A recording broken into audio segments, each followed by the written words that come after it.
Welcome to Fearless Finances, where I try to take the fear out of your finances. Today, we are talking about Dave Ramsey's number 6 baby step, pay off your mortgage. Now, if you've watched any of my other videos before, you know I'm about to tell you to not work on paying off your mortgage. Whatever extra money you have that you would like to put toward paying off that mortgage, you should put in an account that probably has stock investments. Stock investments aren't going to be guaranteed. But even right now, money markets, which are FDIC insured, are running at higher than most people's mortgage interest. At least if you got a mortgage during COVID, when the rates were somewhere between 2.5% and 3%. I had financial advisors in my classes who had their homes completely paid off, who decided during COVID, when interest rates were that low, to get a mortgage on their house. Because effectively, interest rates that low are like free money. Right now, because interest rates are higher than they were then, you can put your money just about anywhere and get more than you're paying in interest.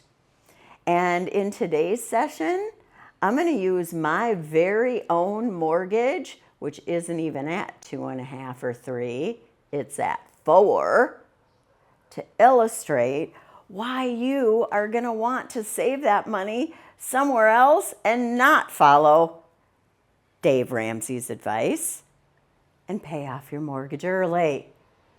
Let's get to it.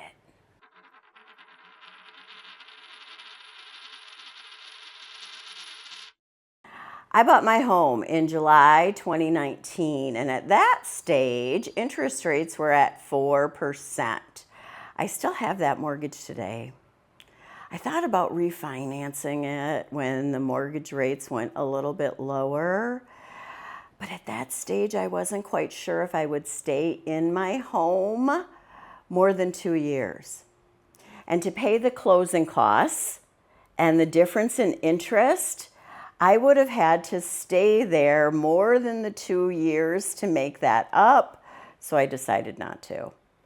I regret that choice, because I still own that home today and I would have benefited by the lower interest rates. Sometimes we don't know how things are going to work out, but I will tell you, a 4% mortgage is still a pretty good rate. So we're going to use it. As you're about to see in the example, I bought a pretty conservative home. It's just a 2-bedroom, 1-bath, cute older home in an adorable older community. It's really important when we're considering big purchases or even small ones. Even though I could have afforded a larger home or a more grand home, every dollar I spend becomes a dollar I'm not able to save. And one thing that you're going to learn here at this channel is the saving is the most important. So here is the purchase of my home. It was $220,000. I did a 20% down, which meant my initial mortgage was $176,000. I have the 4% interest rate, and if I make minimum payments only on this mortgage, I will pay $126,000 in interest. However, I had decided that I was going to take an extra $350 each and every month, the amount I could have afforded had I bought a more expensive home, and I was either going to allocate it toward the mortgage or save it. I'm going to put a link for a very important story down in the description, but it talks about a single mom who lost her home after she paid extra on her mortgage. This was during the 2008 housing crisis. And even though there were supposed to be resources available to help people like her, and even though she always made her payment, And even though she actually paid extra each and every month, when she lost her job and needed help, the mortgage company didn't really help her. And she turned to me and she said, "You know, Renee, I wish I would have saved that money instead. If I would have put it in a savings account with my name on it, my kids and I would have something today." And you know what? That story changed my whole perception of paying off debt early. So when I bought this home, I had already decided I was not giving that lender not one extra penny, not a one. I was going to take every single one of those extra pennies and I was going to put it in an account with my name on it. This would give me control. This would give me options. And as you're about to see, it also gives you and me more money. As you can see from the example before you, if I were to make the minimum payments only right now, 5 years later, my mortgage balance would be and is $157,000 and some change. Had I applied the extra $350 that I had decided to do each and every month, the new balance would be $131,000. That's about a $26,000 difference. However, the S&P 500 on average over the last 5 years has done a little over 11% if you reinvest dividends, and this includes inflation.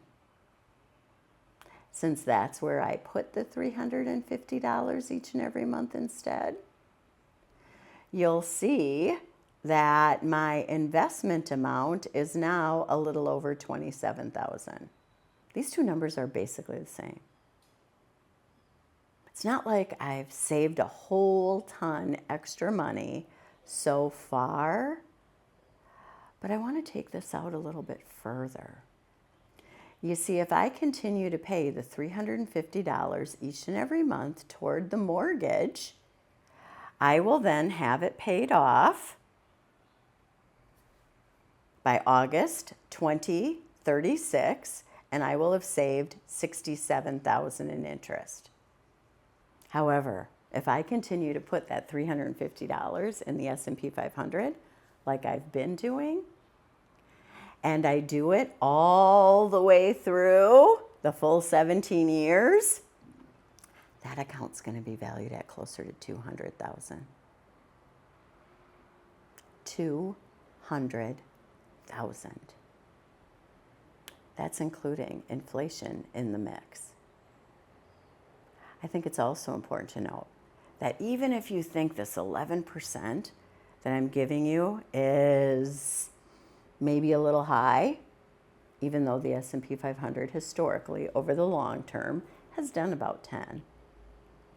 Even if you think it's a little high and we were to trim that back a little bit to say a 7% return over the term, we're still looking at $135,000, twice as much as paying off the mortgage early.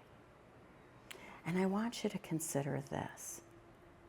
Not only do you get more money by not giving it to the lender and saving it yourself and having the control over that money, if you want to get that mortgage paid off early, you'll just get to the dollar amount to pay it off early faster. It really is a no-brainer. And Dave should know this. In fact, pretty sure Dave does. Now, I don't know why Dave isn't telling you this, but now you know. I'm going to put all the resources that I found to do all these calculations down in the description. If you think it's important to have really good information from somebody who's going to make sure that even as interest rates change and market variables become different, I update the information to give you the facts. I'd like you to subscribe. I'd also like you to comment below if you've got any questions for me or other insight that you found out. And please like this video so that YouTube makes sure other people get it. Before you get too far, I would like you to check out this video, the one in which we look at Dave Ramsey's number 7 baby step, and we get you started with it, number 1. See you soon.